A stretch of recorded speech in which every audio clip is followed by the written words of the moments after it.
rentan anak usia 5 tahun itu adalah 2 sampai dengan 5 menit. Itu rentan konsentrasinya. Jadi kalau misalnya anak-anak terkadang di menit ketiga atau menit keempat, mereka bisa beristirahat dulu, santai dulu, itu adalah hal wajar bagi anak-anak. Jadi anak usia 5 tahun rentan atensinya adalah 2 sampai dengan 5 menit. Jadi kalau misalnya dia di 3 menit atau 4 menit untuk istirahat, itu masih wajar bagi anak-anak kita. Nah, terkadang perbedaannya adalah anak-anak dengan waktu rentan atau istirahat itu mereka suka berbeda-beda.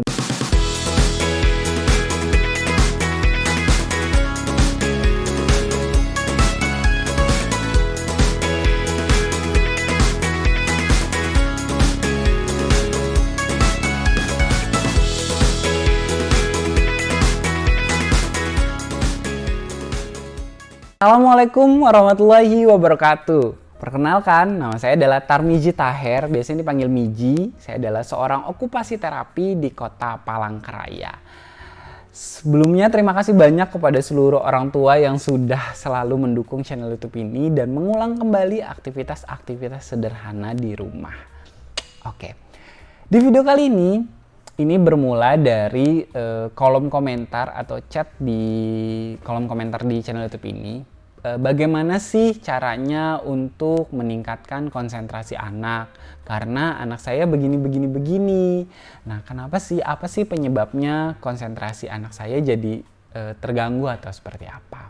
Nah, semoga video ini menjawab pertanyaan itu dan semoga video ini bisa menjadi patokan atau pemahaman sederhana kepada semua yang menonton.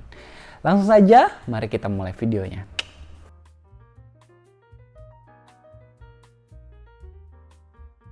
Aktivitas stimulusnya atau apa sih penyebab konsentrasi itu menjadi bermasalah, kita satukan pemahaman dulu apa itu konsentrasi. Jadi konsentrasi atau fokus adalah kemampuan seseorang atau individu untuk memusatkan perhatian dan pikiran pada satu objek dan dengan kegiatan. Jadi memusatkan perhatian pada satu objek pada saat kegiatan dalam kurun waktu tertentu. Jadi sederhananya bagaimana kita memusatkan perhatian kita kepada satu objek dalam melakukan kegiatan. Misalnya kita pasang puzzle atau kita bermain ini memindahkan ini. Nah, bagaimana kita memusatkan perhatian? Nah, itu adalah konsentrasi atau fokus gitu. Kemampuan konsentrasi merupakan kemampuan yang harus anak-anak pahami dalam kegiatan belajar dan mengajar, karena itu menjadi faktor sangat penting untuk kegiatan itu, seperti itu. Nah, terkadang tapi anak-anak kita mengalami keterbatasan permasalahan konsentrasi ini. Mereka tidak bertahan lama dalam mengerjakan tugas-tugas tersebut gitu. Terkadang belum sampai 1 menit mereka udah pergi, belum sampai ini mereka pergi. Nah, itu kadang permasalahan konsentrasi yang anak-anak kita hadapi. Nah, yang kedua menjadi fokus utama kita adalah berapa rentan waktu konsentrasi anak. Jadi anak-anak yang usianya 5 tahun, rentan anak usia 5 tahun itu adalah 2 sampai dengan 5 menit. Itu rentan konsentrasinya. Jadi kalau misalnya anak-anak terkadang di menit ketiga atau menit keempat, mereka bisa beristirahat dulu, santai dulu, itu adalah hal wajar bagi anak-anak. Jadi anak usia 5 tahun rentan atensinya adalah 2 sampai dengan 5 menit. Jadi kalau misalnya dia di 3 menit atau 4 menit untuk istirahat, itu masih wajar bagi anak-anak kita.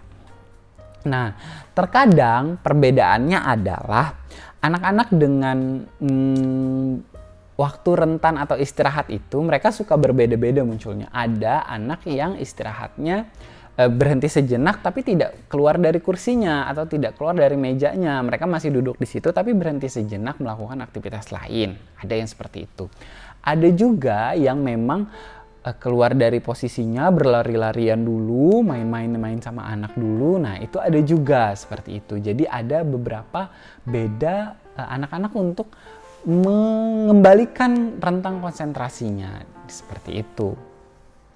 Nah, berdasarkan pengalaman saya, jadi kalau misalnya anak-anak yang memang misalnya dalam menyelesaikan tugas, terus dia pergi atau lari-larian. Nah, itu biasanya banyak hal yang menjadi faktornya. Bisa jadi ada yang perlu distimulus secara maksimal, bahasanya seperti itu. Berarti ada sesuatu permasalahan dari bagian tubuhnya atau ada permasalahan dari sensori ataupun motorik anak yang harus kita stimulus secara maksimal gitu. Nah, ada pula anak-anak yang memang tidak berpindah dari kursi tapi kayak badannya tidak tegak, terus dia letoy, mau ini, mau senderan, mau tiduran. Nah, itu juga biasanya ada permasalahan pada misalnya otot-otot penopang untuk dia bisa tegap gitu. Nah, ini juga tubuh ini juga mempengaruhi konsentrasi. Kalau tubuh mereka tidak nyaman, nah itu juga akan mengakibatkan konsentrasi mereka terpecah karena di tubuh mereka saja tidak nyaman gitu, mereka rasanya tidak enak atau tidak nyaman untuk mengerjakan ini, tidak nyaman, akhirnya mereka tidak konsentrasi secara full, maunya gerak sana kemari seperti itu. Nah, lalu faktor apa saja yang menyebabkan anak-anak sulit sekali untuk berkonsentrasi selain 2 tadi? Jadi ini ada beberapa faktor yang mempengaruhi anak-anak sulit sekali berkonsentrasi. Saya sambil lihat catatan ya.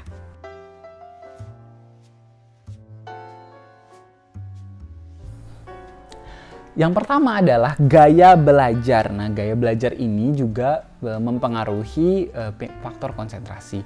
Gaya belajar yang menyenangkan, mengasyikkan sesuai dengan usia anak, ini juga akan membantu anak untuk rentan atensinya lebih tinggi. Semakin gaya belajar itu monoton atau tidak sesuai dengan usianya, mereka akan semakin bosan dan mereka menolak gitu gaya belajarnya. Bagaimana kita menstimulus mereka, mengajak mereka berbicara dan mengobrol, itu juga menjadi faktor untuk mempengaruhi konsentrasi anak.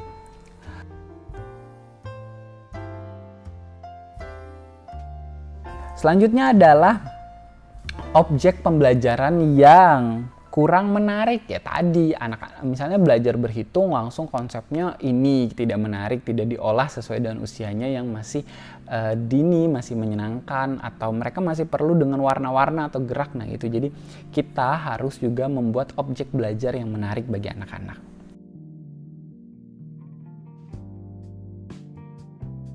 Selanjutnya adalah gangguan atau distraksi dari lingkungan sekitar. Nah, ini juga misalnya tempat yang terlalu ribut atau tempat yang terlalu ramai, itu juga bisa mempengaruhi anak-anak. Misalnya banyak suara-suara handphone, suara-suara TV gitu. Jadi jangan kita membuat distrak yang menyebabkan anak kita terganggu. Kalau misalnya mereka sudah usianya besar atau atensinya sudah bagus, itu tidak apa-apa. Tapi kalau misalnya masih kecil-kecil, coba kita memfokuskan itu, jangan membuat distraksi yang berlebihan untuk anak kita.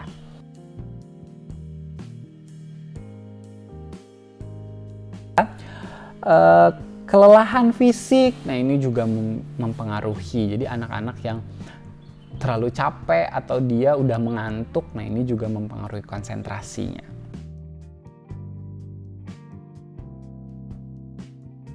Ada faktor kognitif atau taraf intelektual. Nah, ini kita tidak bisa pungkiri, faktor kognitif dan taraf intelektual menjadi faktor penting untuk kemampuan konsentrasi anak. Jadi ada beberapa anak yang memang mengalami permasalahan intelektual dan faktor kognitif, kita tidak bisa memaksakan konsentrasinya juga lebih panjang seperti itu. Jadi kita memahami kondisi anak yang memang dia ada permasalahan itu.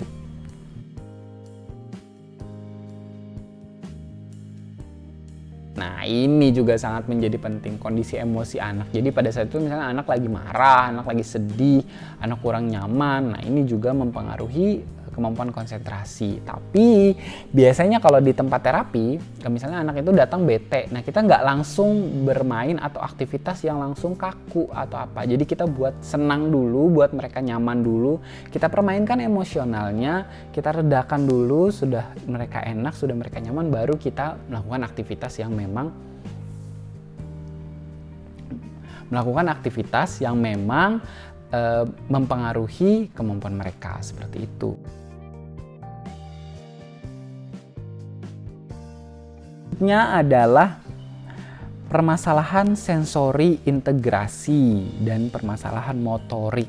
Nah, ini juga menjadi faktor yang saya bahas pertama tadi, karena mereka belum nyaman dengan tubuh mereka, mengakibatkan mereka menjadi tidak konsentrasi dengan full, atau ada permasalahan motorik yang memang belum terstimulus dengan maksimal. Jadi permasalahan sensori dan motorik ini menjadi faktor penting untuk membantu anak untuk meningkatkan konsentrasi mereka, seperti itu. Maaf kalau ada salah-salah kata dan perbuatan, saya tutup video ini. Semoga video ini bermanfaat untuk teman-teman semua. Assalamualaikum warahmatullahi wabarakatuh. Kalau ada komentar dan diskusi boleh taruh di kolom komentar di bawah. Bye-bye.